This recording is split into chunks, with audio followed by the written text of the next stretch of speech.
And a new study is forecasting that if 95% of Americans wear a mask, more than 100,000 lives in the U.S. could be saved from COVID-19 over the next 4 months.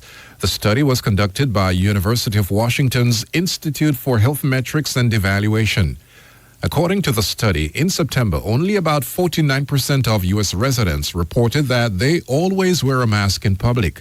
The study also states that if mask wearing is 49% through February and states continue removing social distancing mandates, the COVID-19 death toll across the United States could reach about 1 million deaths by February 28.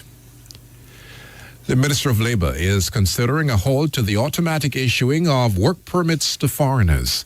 Speaking yesterday at the signing of a memorandum of understanding with the University of Technology, Portfolio Minister Carl Samuda said some of the jobs for which permits are being sought can be filled by Jamaicans.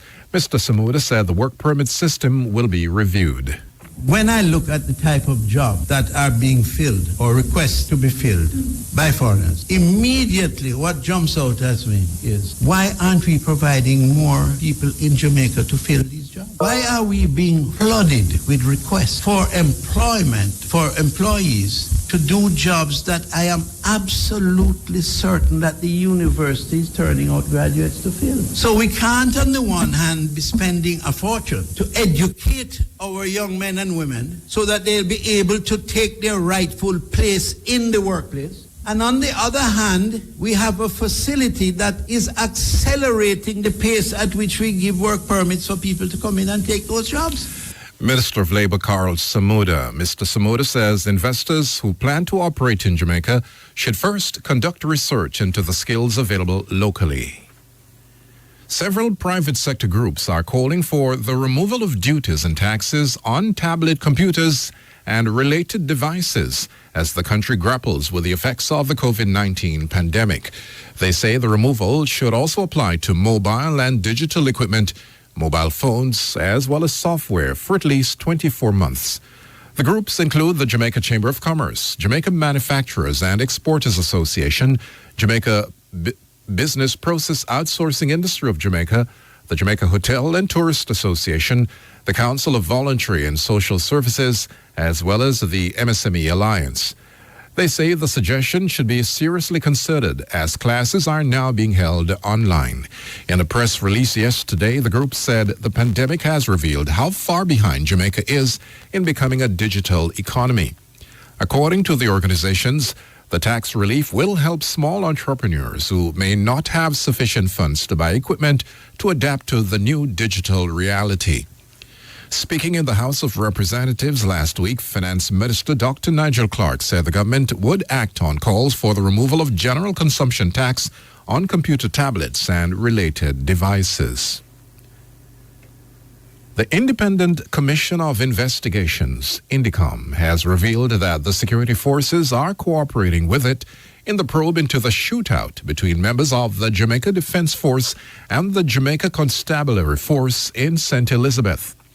Head of INDECOM, Hugh Faulkner, says information has been forthcoming, despite the fact that both the JCF and JDF are conducting their own investigations. Well, what I can say is that our act empowers INDECOM to request statements, to request interviews, and we are pursuing in accordance with the law, and so far we are getting cooperation. Head of INDECOM, Hugh Faulkner.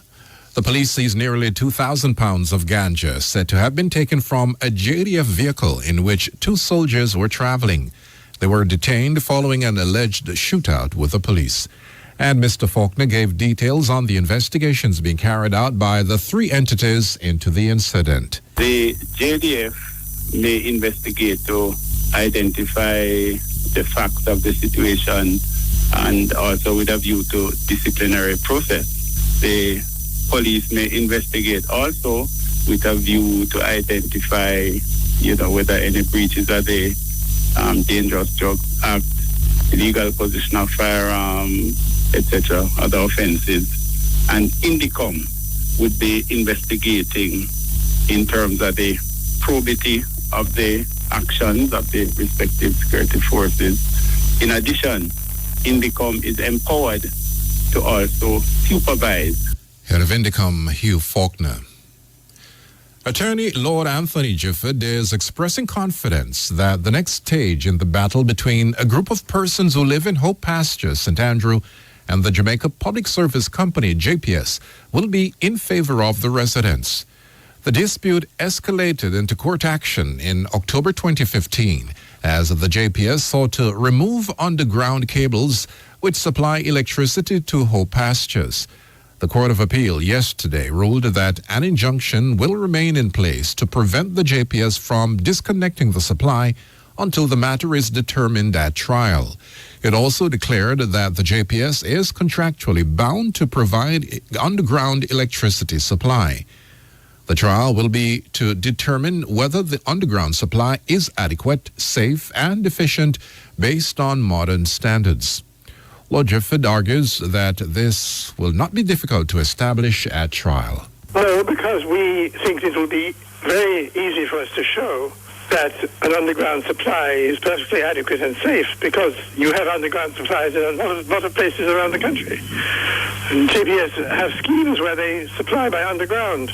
So I think we enter into the second stage with high hopes, because the law has now been clearly decided. Attorney Lord Anthony Gifford.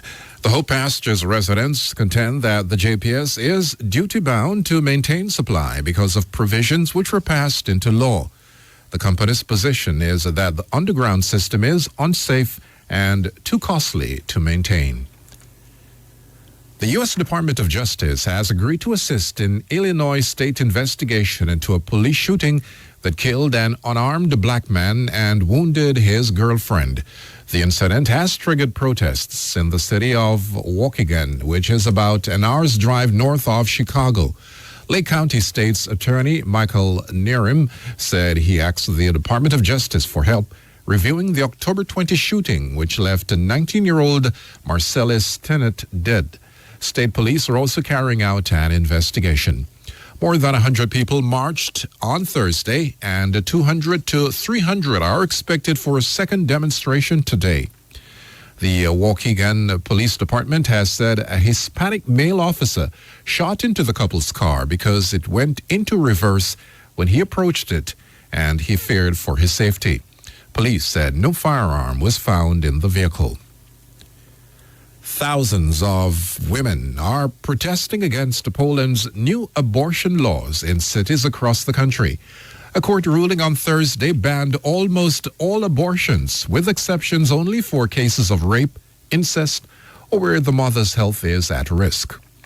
Abortions carried out when the fetus is malformed, which accounted for 98% of legal terminations last year, have now been outlawed. Poland already had some of the EU's strictest abortion laws. Fewer than 2,000 legal abortions are carried out each year. But women's groups estimate that up to 200,000 abortions are either performed illegally or abroad. Footage from broadcaster TVN showed protests were held in various cities yesterday. And now, to end this newscast, here are the main points. Search to resume this morning for 15-year-old girl missing since yesterday after a wall collapsed on her house in Shooters Hill, St. Andrew. Raytown in Kingston and Cornwall courts in St. James under 2-week curfew due to increase in COVID-19 cases. Private sector groups call for removal of duties and taxes on tablet computers and related devices as the country grapples with effects of COVID-19 pandemic.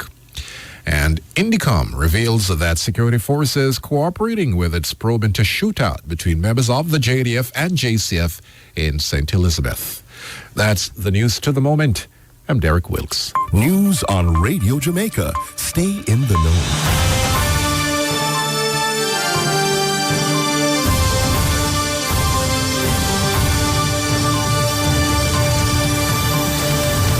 Radio Jamaica, active for the good of our nation.